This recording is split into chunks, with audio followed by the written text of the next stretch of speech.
أعوذ بالله من الشيطان الرجيم بسم الله الرحمن الرحیم. زما عزتمندو مسلمانانو، یو حدیث مبارک تاسو ته عرض کوم. د حدیث د بیانولو غرض او مقصد او خلاصه دا ده چې بې حیایي، بې شرمي او بې پردګي دا د دې او دغه رنګې د ظلم ډېر بد انجام دی. نبی کریم صلی الله علیه وسلم د بې حیایۍ، د بې شرمۍ، د بې پردګۍ او د ظلم ډېر بد انجام په حدیث مبارک کې بیان کړی دی. وعن ابي هريره رضي الله تعالى عنه قال قال رسول الله صلى الله عليه وسلم صنفان من اهل النار لم اراهما قوم معهم سيات كاذناب البقر يضربون بها الناس ونساء كاسيات عاريات مميلات مائلات رؤوسهن كأسنمة البخت المائلة لا يدخلن الجنة ولا يجدن ريحها وإن ريحها لتوجد من مسيرة كذا وكذا. رواه مسلم. حضرت ابو هريره رضی الله تعالی عنہ د نبی کریم صلی الله علیه وسلم نه روایت نقل کوي چې د جهنميانو دوه قسم دي چې ما نه دي لیدلي. یعنی نبی اسلام د راتلونکي زمانې په باره کې پیشنګویي ورکوي چې دوه قسمه جهنميان دي چې ما لیدلي نه دي. او نو دا چې کوم دی داسې خلک دي چې دا ما لیدلي نه دي. یو هغه خلک دي، یو هغه قوم چې هغې سره به په لاس کې کوړي وي او دوري به وي ورسره او کوړي او دوري به داسې په لمبایۍ کې په اوږدوالي کې لکه د غواګانو لکۍ، او په دې باندې به خلک وي. یعنې ظالمان به ظلم به کوي، د خلکو نه به چې کوم دی بته وصولوي یا خلکو سره باسي، یعنې ظلم کوي. الله به ورته طاقت ورکړي، ظالمان به. نبی کریم صلی الله علیه وسلم حضرت معاذ ابن جبل رضی الله تعالی عنہ دا د یمن حاکم مقرر کو او لیږلو. نو د لیږلو په وخت کې نبی کریم صلی الله علیه وسلم دته خصوصي هدایات جاری فرمایل.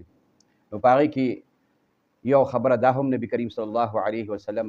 معاذ ابن جبل رضی الله تعالی عنہ ته وفرمایله چې معاذ اتقي دعوة المظلوم، د مظلوم د بددعا نه ورې ځان وساته، ځکه چې د مظلوم د بددعا او د الله ترمنځ هېڅ پرده نشته. د مظلوم بددعا چې کوم دی دا ډایرکټ الله تعالی ته چې کوم دی رسیږي، او بیا د الله تعالی د طرف نه ورته ارشاد کیږي چې لانصرنک ولو بعد حین، خامخا به زه ستا مدد کوم اگر چې د څه مصلحت په وجه باندې څه وخت بعد ولیني. نو دغې وجې نه چې کوم دی ظالم د نه جوړ نشي په چا ظلمونه کې چې هغه مظلوم بنده الله تعالی ته ناره ولګي. نو دغې وجې نه د مظلوم ناره ده ډایرکټ الله تعالی ته رسېږي. نو دغې وجې نه د ظلم نه ځان وساته. نو نبي علیه الصلاة والسلام د ظالمانو ډېر بد انجام بیان کو. او بل نبی کریم صلی الله علیه وسلم فرمایي چې زنانه به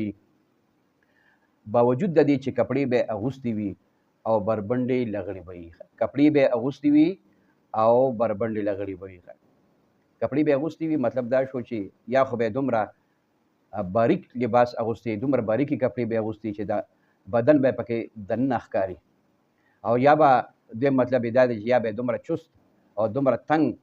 لباس اغوستې چې د بدن خد و خال به په هغې کې چې کوم دی یعنې ښکاري او واضحه به په هغې کې ښکاري.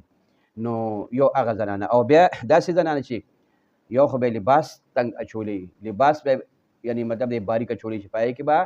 بربنډې ښکاري. نو لباس به اچولي او باوجود د دې به بربنډې، او مائلات ممیلات مائلات، او د خلکو په زړونو کې به غلط خواهش پیدا کوي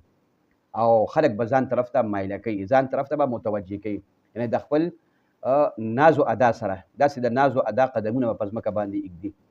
او دغه رنګې داسې زرق و برق کپړې به اغوستې تنګې چې خلک به ځان طرف ته مایله کوي، یعنې خلکو ته به د ګناه دعوت چې کوم دی یعنې ورکوي. او بله دا چې دا کږې کږې به رواني، او بله دا چې د سر ویښته به یې داسې تړلي رؤوسهن کاسنمة البخت المائله، او سر د ویښته به یې چې کوم دی چوټي به یې داسې جوړه کړي په دې سر کې چې لکه د بوختي اوښانو، بوختي اوښان د هغې قب راتاو شوي وي، دقه شانتې ویښته به یې چې کوم دی په سر کې ودرولي وي، سرتور سر به وي. نو نبی کریم صلی الله علیه وسلم وفرمیل چې داسې زنانه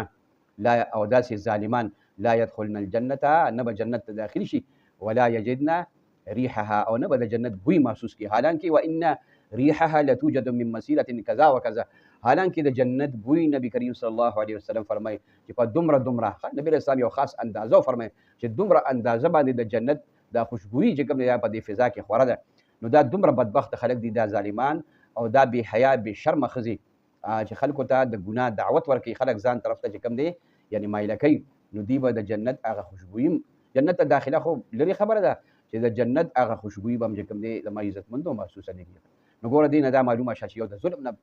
یعنی ځان ساتل پکار دی الله زموږ استادو د لاسه ظلم ونه کړي الله نه دا دعا غواړي چې الله ماته د نیک عمل توفیق را نصیب کړي زما خپې لاسونه زما وجود په ښو کارونو کې ولګي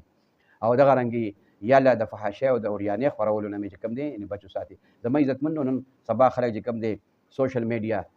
دا د فحاشۍ دپاره استعمالوي خپل وجود چې کوم دی یعنې خرڅوي او وي مسلمانان هم او بیا پښتانه چې ځان ته غیرتمند خلک وي تاسو وګورئ په سوشل میډیا په فیسبوک باندې په ټیک ټاک باندې د خپل جسم چې کوم دی نمایش کوي د دنیا د 100 پیسو د حصول په خاطر باندې آخرت یې مخې ته نشته دی آخرت چې کوم دی هېر کړی دی نو دا حدیث مبارک چې کوم دی د هغه خلکو دپاره ډېر سخت چې کوم دی وعید دی بل قرآن پاک کې راځي په سوره نور کې د سوره نور 19 نمبر آیات دی الله رب العالمین فرمای ان الذين يحبون ان تشيع الفاحشه في الذين امنوا لهم عذاب اليم في الدنيا والاخره والله يعلم وانتم لا تعلمون بشک هغه خلک چې دا خبره خوښي چې په مسلمانانو کې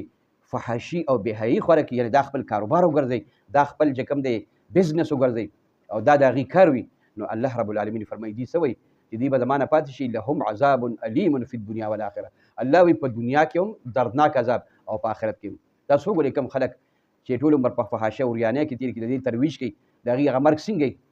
الله رب العالمین په آخره کې داسې بیمارو کې داسې پریشانو کې او داسې حالاتو کې مبتلا کړي چې بیا څوک تپوس هم ونه کړي تر څو پورې چې ځوان وي او اکټره وي یا مطلب د فنکار وي ښه قدر و قیمت وي خو چې بیا کله مطلب دا دی لږه د هغې عمر زیات شي نو بیا څوک یې تپوس هم نه کوي نو بیا دومره د دغه چې کوم دی د غلط او ژوند چې کوم دی نه تېرې دومره چې کوم دی داسې ژوند تېرې چې خپل بچي هم پروا نه ساتي دا د الله تعالی د دې سزا ورته ورکوي چې دوی د خپل کاروبار دا څه شی جوړ کړی فحاشي په مسلمانانو کې خوروله نو دغې وجې نه د داسې ګناهونو نه ځان بچ کول پکار دي زما عزتمندو غرض او مقصد زما د دې ویډیو دا و چې موږ مسلمانان یو الحمدلله د الله او د رسول یعنې منونکي یو او د قرآن پاک چې کوم دی پیروکار یو او نو پکار ده چې مونږ د دې خبرو نه ځان وساتو سوشل میډیا فیسبوک دی او که ټیک ټاک دی دغه رنګې که یوټیوب دی نو هغه د ښو خبرو دپاره استعمالو چاته څه فایده ورسو چا سره حدیث مبارک شیر کو دغه رنګې ښې خبرې اقوال زری او دغه رنګې نور داسې ښې خبرې مفیدې خبرې چې هغه معاشره کې په کار باندې راځي او د دې نه په سختۍ سره چې کوم دی ځان وساتو ډېر خلک چې کوم دی سوشل میډیا دا د فحاشۍ د ترویج دپاره استعمالي په دې باندې چې کوم دی بې حیایي خورئ نو هغه د نبي کریم صلی الله علیه وسلم په دې حدیث مبارک کې لږ غور او فکر وکړي واخر دعوانا ان الحمد لله رب العالمين وما علينا الا البلاغ